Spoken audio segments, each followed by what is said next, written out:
and like I do see more and more people becoming comfortable with therapy. And I've even heard people say to me now, like, yeah, I'm meeting with my therapist on such and such day and so forth. But there are still quite a few that have not made the leap. What encouragement would you give to those who need it? They know they need it, and you know you need to talk this out and get it out, but you're on the fence about it. There's still some angst there. There's still some anxiety there. How would you encourage them to step forward? And even more so, I think it's a difficult jump, but we're in a virtual world, so you don't even have to go No. to the person. But talk us through stepping over and jumping out, leaping out, and doing it. I think number one is acknowledging that, yes, we have been given messages for a long time in our lives where counseling or therapy was just seen as taboo. The tension that you're feeling is not odd. It doesn't mean there's something wrong with you. It's the residual effect of messages that have been passed down generation to generation from being, particularly if you're Black, in a community that has such economic disparity, where they have a different focus. Right. They're having to focus on food and shelter. And so anything else was seen as luxury. And so it's just acknowledging that is an accurate estimate if you're having that tension there. But I also would challenge that person to say, hey, you know what? Society is changing. And it's becoming more available. Why not try it? We're willing to try everything else. We try new exercise plans, new diet plans, new foods, we try new activities. We watch new shows. It's not uncommon in every other aspect of our lives to try new things. This is just another new thing to try. That's good. And you can't get hurt from it. If it doesn't work, and that's good. You tried it and you can move on, or you could try somebody else. Right. But it won't hurt you. It could only benefit you if you try it out. So I think it's important to just do it while being ambivalent about it. Do it while you're uncertain. Wait until you're 100% at peace with doing it to do it. Right. Because your therapist will help you process that. That's good. That is good. Okay. Love it, ma'am. This next question was even more real for me because I got a call yesterday from a friend associate. Folks are going through, we know folks are going through what we're going through, but it's affecting on a whole other level. Mark, what do you say to the person who is depressed right now? They're not in a good place. They're depressed. They're suicidal. They're starting to have erratic behavior. What can they do right now? What can we as a friend do right now? Like the person called me yesterday and just said, I'm in a bad place. Those are scary words to hear on the other side of a phone call, and we're virtually away from each other. So nobody's with you. So you're alone. What does the person need to do? And how can we as a friend help somebody who's in that bad place? Yeah, so we have to look at mental health crises just like we look at any other health crises. Okay. If you woke up and you saw blood coming out of your side, you would react immediately. You would go to a doctor immediately. Yes. If you woke up to extreme pain, yes, you would seek professional help immediately to help find out what's going on and to get that attention. That's the same way that you have to treat mental health. If you wake up every morning and you're in a constant state of despair, degree that you want to end your life, equivalent to blood gushing out of a part of your body. I hate to sound crude, but I just I can't I can't speak too exaggeratingly and as how severe that is. Absolutely. You're in that state of despair, then what you need to do is that moment, at that time, immediately get help. Absolutely. And there are many hotlines, suicide hotlines that you can call. There are people right there that'll help you walk through. And sometimes people are in a state of confusion where they're like, I feel like I want to end my life, but I don't know that I really would. And when you Mm, call these hotlines, they have questions. They are trained to help you figure out if that's in fact mhm, what you're experiencing. And they will refer you mhm. to mental health facilities and practitioners in the area that will help you That's good. get through this crisis point. As Okay. a friend, if Mhm. somebody calls you and says, I really feel like I'm going to take my life right now, Uh-huh. I've had that experience, Mhm.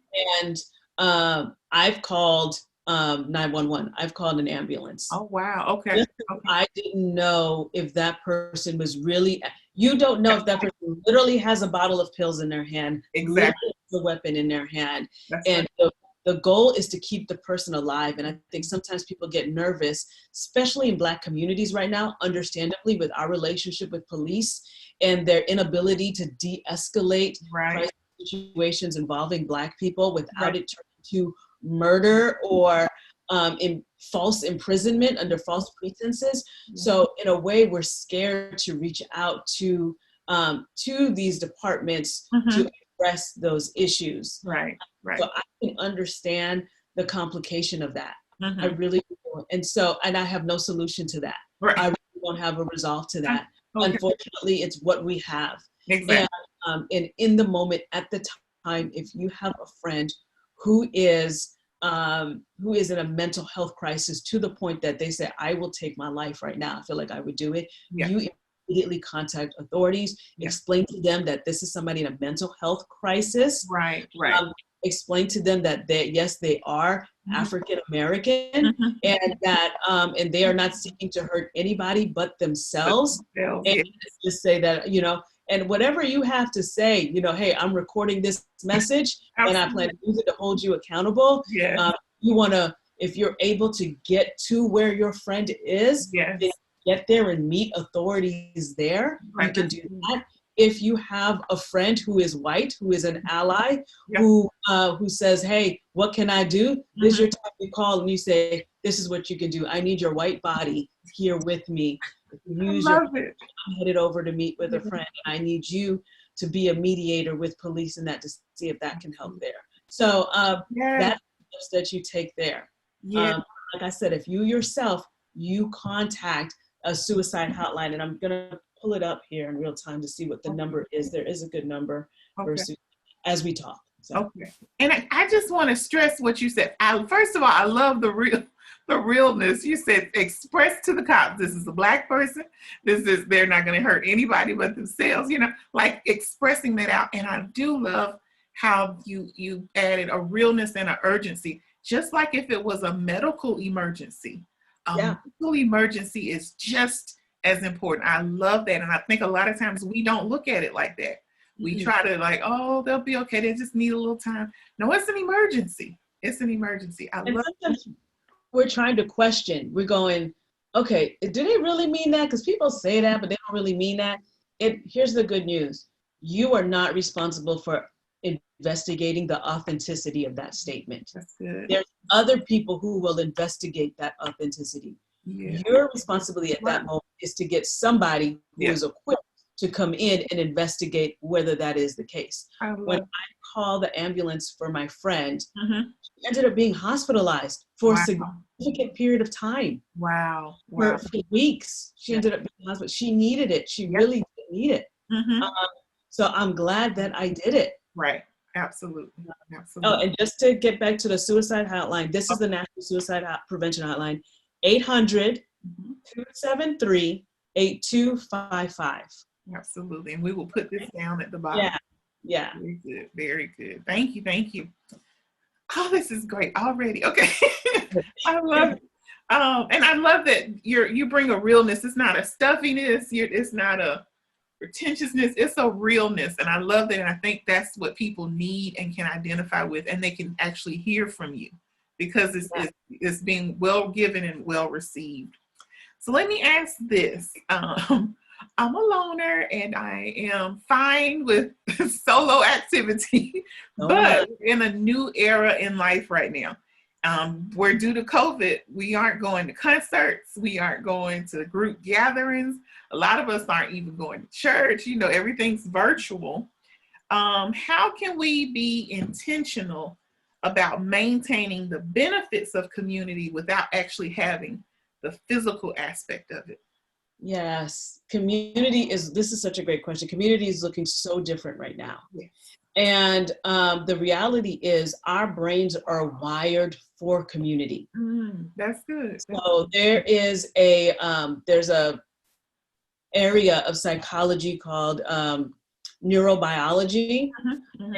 And it just talks about how our brains have pathways that are healthiest when we're in healthy relationships. When we are disconnected and detached in relationships, our brain is not functioning at the best capacity. And in fact, it produces stress hormones in our bodies that leads to chronic illnesses like heart disease and exacerbates chronic illnesses.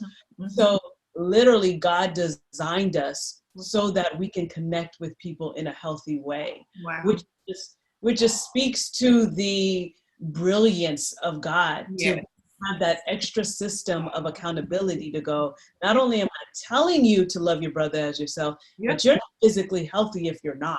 All right. Yeah.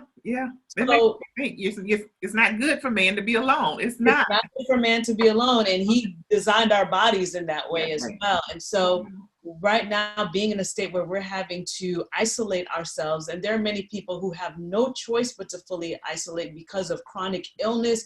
They're vulnerable, they're immunocompromised, and so they're having to really be isolated in order to protect themselves. And so finding that community is really hard. And I think what we're struggling with is a new normal and having to really think out of the box on how we have to relate to each other.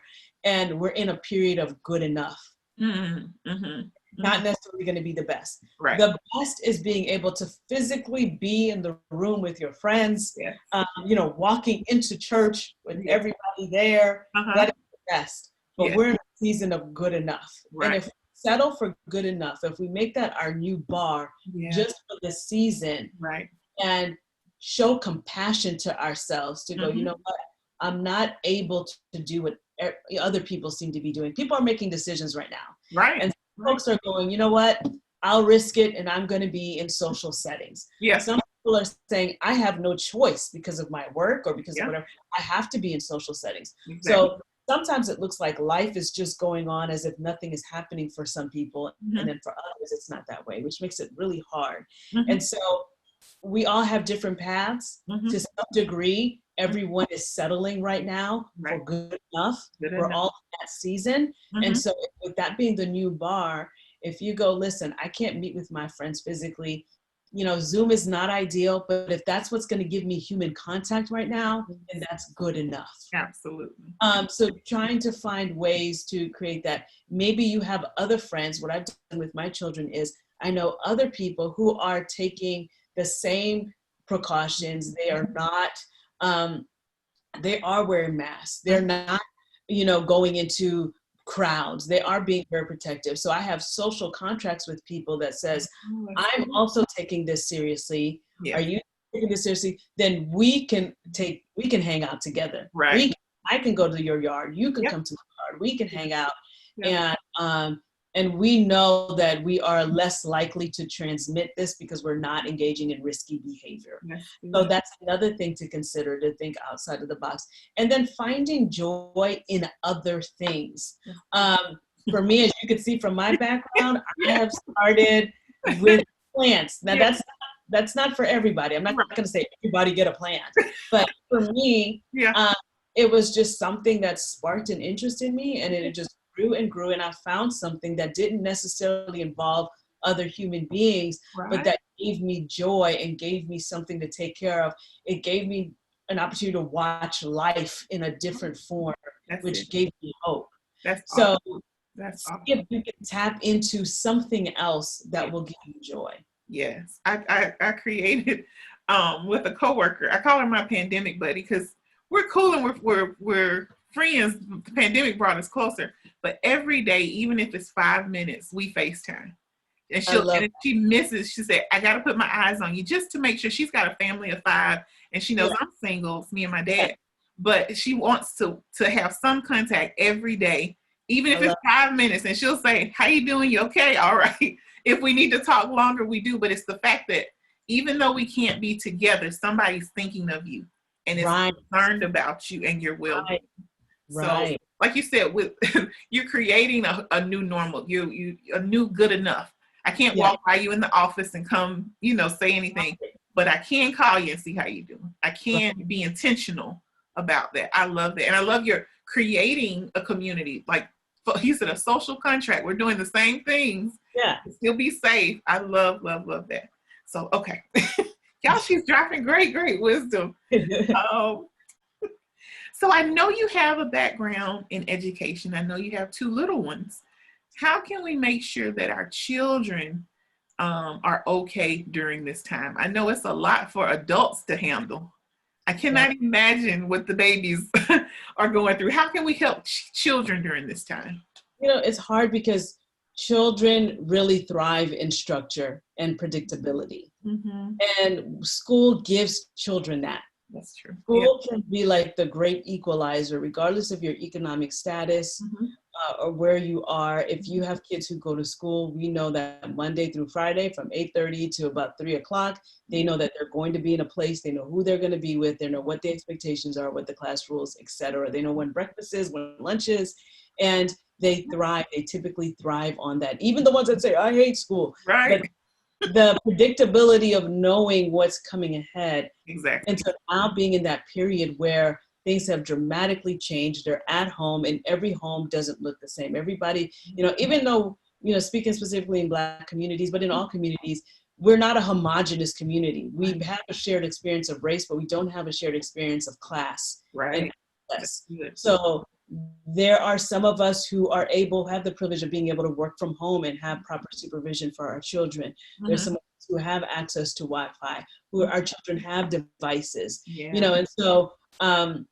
and so we can create a very comfortable environment for them. And then there's others where school was really a necessity, not just for education, but to provide additional resources, a safe place for your child to be, free childcare. So I want to recognize the spectrum of people that we could be speaking to. Right. And just know that there are people that are really in a very, with their kids in a very crisis point because they're not able to provide safe supervision for their children, and they're having to make decisions between going to work so that they can provide, but recognizing that they may be having to leave their children in environments that are not the most comfortable for them. Right. So I want to recognize and speak into those people and say that those of us who have privilege, if we have the capacity to, if we're in a good place to, altruism, which is doing something good for others, is another very healthy coping mechanism that helps improve mental health. So if you have it in you to channel your energy into either giving to an organization, if you kind of want to go, I don't want to do too much work, but I have some extra dollars I can give to, or if you go, I can go to a particular neighborhood and drop off something, that is also a very healthy way for you to cope, but that's also helping someone else. So that's a very powerful way to go there. But with kids, they're struggling with that. So kids are going to match what you create, what state you're in. And they're going to immediately look to you to see, how bad is this? Right. That's good. And if you are in a frantic state in front of your child, they're going to be in a frantic state with you because you're who they got. That's right. That's right. We as adults, we can count on ourselves to a certain degree, but they are completely dependent on us. And if the person who they're dependent on is frantic, and their whole world is upside down. So it's really gaining emotional health and control of our emotions and our behaviors in front of our children and present an environment as much as we can create structure within our home. And giving some level of consistency. So same thing to our kids, acknowledging our kids, guys, it's really, there's a lot of really tough things and bad things happening in the world, but I want you to know that I have it under control for you. You are safe in this house. I'm going to make sure that you are safe. Yes, it's, it really sucks that you can't go to school and be with your friends, but you know, I'm here for you, Mhm. and we'll figure out ways that you can have fun Yeah. and do some fun things together. Yeah. And I just want you to know you're not alone. Your friends are also at home, you Mhm. know, having differences there. And Yeah. if you have opportunity and privilege to, I've called, you know, over the summer, especially last spring, Mhm. contacted their friends' parents and had them do FaceTime play dates. Yeah. So it's different, but hey, Yeah. just give them an opportunity to have a touch point, because Yeah. us, just like for you, you have the autonomy to call your friend from work. Right. You Right. have your phone, you can carve out that time. Yeah. Some kids have been completely disconnected from their friends since March, have Wow. not had contact, Yeah.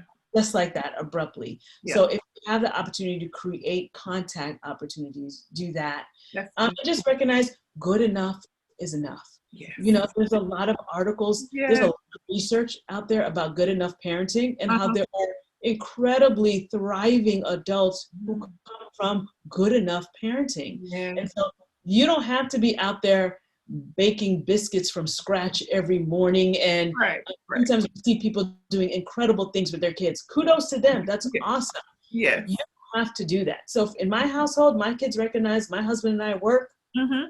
Mhm. during the week. Yeah. It's going to be quick and probably cold. So Uh, in the morning, uh-huh. cereal, you know, Yes. bread, you know, whatever, peanut Yeah. butter, jelly, these are the kind of quick things. Over the weekend, we'll Yeah. get fancy. We'll get the eggs, we'll get the bacon, we'll do all that stuff. Yeah. But don't expect a whole spread all week long. Certainly. Yes. We're Yeah. going to be eating out probably a little more than usual, because Mhm. I'm having to teach while you're having to learn, and who's going Right. to cook. Right. So Okay. show compassion to yourself. Yeah. Let your kids watch you be compassionate to yourself, Love so that. they can learn to be compassionate to themselves. Yeah. There's an education our kids are having right now that no school can ever give them. That's They're good. learning resiliency. Yes. Yes. They are learning, what do you do when everything is upside down around you? How do you cope? And Yep. for those of us who are believers, Yes. what does a believer look like when the Yeah. world is going crazy? This Uh-huh. is education that no teacher can give. Yeah. And so be intentional about really showing your kids resilient and healthy coping mechanisms. You have to eat Right. regularly. You Right. have to eat healthy, so they know that they should do that. Yeah. You have to be active. You have to find joy. And they're watching you do that, and they learn, like, oh, I can do that. Yeah. So later on in life, when they're adults, God forbid another crisis hits, Yeah. they can pull from that Yeah. and be people who use those same healthy mechanisms. That's good.